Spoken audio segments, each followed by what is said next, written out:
Alors, imaginez une seconde un mélange, mais improbable. Genre Mozart qui rencontre Star Wars. C'est une bonne image. C'est exactement ça, la promesse un peu folle de Philharmonix. Et la question qu'on s'est vraiment posée tout au long de notre article, c'était simple. Chef-d'œuvre ou grosse fausse note cosmique? Le pitch de base, faut avouer, est fascinant. La guerre galactique est finie, et maintenant les peuples s'affrontent par symphonies interstellaires. C'est ça. On n'est plus un amiral de flotte. Non, non. On est un chef d'orchestre qui recrute des musiciens aliens. Voilà.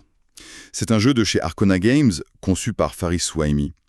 Et il vient d'un Kickstarter, donc on a une base de fans déjà bien installée. Notre analyse, elle se base vraiment sur de nombreuses parties pour l'article. Et ce qui nous a surpris, c'est que sous cet habillage un peu loufoque, on a un Eurogame, un jeu de gestion expert pur et dur. Ou lui mettre en avant dans le patré. C'est cette mécanique centrale de coup d'action variable. Le système de tempo. C'est ça. Chaque joueur a une jauge de tempo, qui sont en gros ses points d'action. Mais là où c'est génial, c'est que plus une action est choisie, par n'importe qui, Ah oui, par tout le monde. plus elle devient chère pour tous les autres joueurs. Et c'est ça qui crée cette tension économique incroyable. On se demande tout le temps, est-ce que je me jette sur cette action maintenant avant qu'elle soit hors de prix, ou est-ce que je la laisse aux autres? Et je me concentre sur mon plan. C'est un dilemme permanent. Totalement. C'est l'aspect qu'on a trouvé le plus savoureux. C'est très très malin. Et cette complexité, on la retrouve aussi dans le matériel. Il est spectaculaire. Par contre, il est... Un peu capricieux, non? Ah, on peut le dire. Le jeu est immense sur une table. C'est une production très de luxe. Le plateau central est gigantesque. Les plateaux joueurs en forme de vaisseau violent. C'est visuellement très très fort. Et puis, il y a la fameuse pièce maîtresse. L'estrade en 3D à monter soi-même. Voilà. Elle en jette, c'est sûr.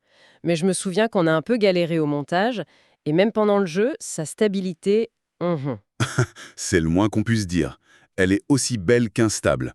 On l'a comparée dans l'article à un pupitre sur un bateau ivre. C'est exactement ça.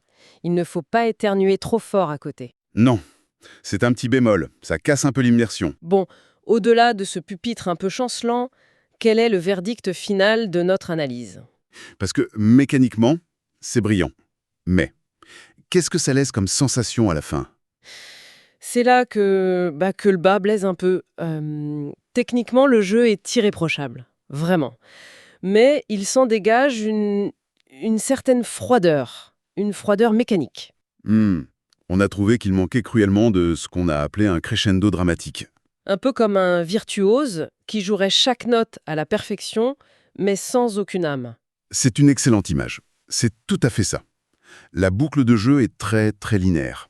On recrute, On entraîne, on joue une symphonie, et on recommence. Et sur des parties qui peuvent durer... 2h30 à 4, facilement. Voilà. L'émotion a tendance à se diluer. On a plus l'impression d'être à une répétition technique parfaite qu'à un concert enflammé. Ok, donc pour résumer les points clés de l'article. Côté positif, on a aimé l'audace du thème, ce système de tempo qui fait bien réfléchir, et le matériel qui est quand même impressionnant. C'est ça. Et côté moins aimé, on a la mise en place qui est longue, cette estrade un peu fragile, et puis surtout cette froideur mécanique. On a le sentiment d'être un super comptable, pas un chef d'orchestre. Ce qui le destine à un public bien précis, au final? Ah oui, c'est pour qui? C'est pour les experts des gros jeux d'optimisation. Celles et ceux qui aiment les défis intellectuels un peu froids et qui ont une très, très grande table. C'est un prérequis important. Et ce n'est pas pour qui? Pour les gens qui cherchent du fun immédiat et des parties courtes. Là, il faut clairement passer son chemin. Je crois que notre conclusion dans l'article résume bien l'expérience. On avait écrit « Philharmonix ne vous fera peut-être pas pleurer d'émotion comme un requiem, mais il dirigera vos neurones à la baguette. » C'est exactement ça. Et, au fond, toute cette discussion, ça soulève une question plus large, et je la trouve intéressante. Dans un jeu de pure stratégie, est-ce qu'une mécanique parfaite, huilée à la perfection, peut vraiment se suffire à elle-même? Ou est-ce que l'émotion, est-ce que ce n'est pas ça la composante indispensable pour créer une expérience vraiment mémorable?